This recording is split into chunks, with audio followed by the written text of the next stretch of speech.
இல்லை அவர் மாதிரியே நடிக்கிறாரு அதனால் அவர் பண்ணுறாரு அப்படிங்கிற ஒரு செய்தியும் அவங்க இப்போ கசிஞ்சுக்கிட்டு இருக்கு. பாவம் அவருக்கு என்ன நடந்தாலும் அவர் பேர் தான் அடிபடுது. இட்லி குக்கர் சரியாக வேகலான்னு அவர் தான் சொல்கிறாங்க, எவன் டைவர்ஸ் ஆகணும்னு அவன் தான் சொல்கிறாங்க. அதே மாதிரி இவரும் இவரை தான் கார்னர் பண்ணுறாங்கன்னு. இல்லை, இவருக்குன்னு ஒரு இண்டிவிஜுவாலிட்டி உருவாக்கிடணும். பிரதீப் ரங்கநாதனை பொறுத்த வரைக்கும் இப்போ ஏற்கனவே ரஜினிகாந்த் மாதிரி ஒருத்தர் வந்தார், நளினிகாந்த் வந்தார், நிறைய பேர் வந்தாங்க. பட் அவங்களால பெருசாக சைன் பண்ண முடியல.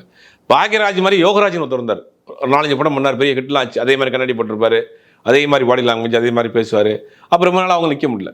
பிரதீப் ரங்கநாதனை பொறுத்த வரைக்கும் மிக்சடாக இருக்கார். அவருக்கான ஒரு சிக்னேச்சராக அவர் தன்னை உருவாக்கிக்கிட்டாருன்னா நல்லது.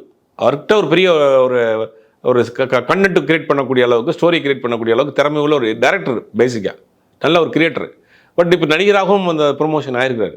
அப்போ தனக்கான ஒரு அடையாளத்தை, தனித்துவ அடையாளத்தை உருவாக்கிக்கிட்டாருன்னா அவரால் ரொம்ப நாள் ஸ்டாண்ட் பண்ணி நிற்க முடியும். பட் எந்த விதமான பிரச்சனைகளையும் சமாளிக்க முடியும். அப்போ இது எனக்கு தெரிஞ்ச ஒரு சிம்பத்தியாக தான் அவர் பேசுகிறாருன்னு நான் நினைக்கிறேன். சார், அந்த பெரும் நடிகர் இருக்காரு சார், அவர் பேர் இப்போ அடிபடுதில்லை, அவர் ஏன் சார் பிரதீப் ரங்கநாதன் நோண்டணும்? இல்லை, தன்னை மாதிரியே ஒருத்தர் உருவாக்குறாரு இல்லையா, மாதிரியான பாடி லாங்குவேஜ் தன்னை மாதிரியே உருவாக ஒரு எரிச்சி வரதான் செய்யும். அது இயற்கை தானது. அவர் நோண்டணுமா சார்? இப்போ காதல் சுகுமார் வடிவேல் மாதிரியே முதல்ல பண்ணிட்டு இருந்தார். வடிவேல் மாதிரி மிஷினாக வரைஞ்சிக்கிட்டு வடிவேல் மாதிரியே டான்ஸ் பண்ணிக்கிட்டு ஒரு தனியார் தொலைக்காட்சியில் அவர் ஒரு நிகழ்ச்சி பண்ணிட்டு இருந்தார். அதுக்கப்புறம் சினிமா படங்களுக்கு வந்தார். அதே மாதிரி வடிவேல் மாதிரி பண்ணார். வடிவேலே என்னை கூட்டு போய் என்னை மிரட்டினாங்க, அடித்தாங்கன்னு அவரே கூட ஓப்பனாக சொல்லியிருந்தார். அதே மாதிரி தன்னை மாதிரி ஒருத்தர் இமிட்டேட் பண்ணுறது எரிச்சாதலாக இருக்கும். நான் இருக்கேன், அது நீ எதுக்கு அப்படிங்கிறது அது கூட ஒரு இதாக இருக்கும். பட் அதெல்லாம் தாண்டி திறமையும் நம்மளுடைய வெற்றியும் நம்ம முன்னாடி கொண்டு போய் தள்ளி விட்டுரும்.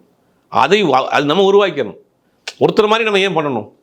தனக்கான ஒரு இண்டிவிஜுவாலிட்டி உருவாக்கிட்டாருன்னா எத்தனை எதிர்ப்புகள் வந்தாலும் சமாளிச்சிடலாம்.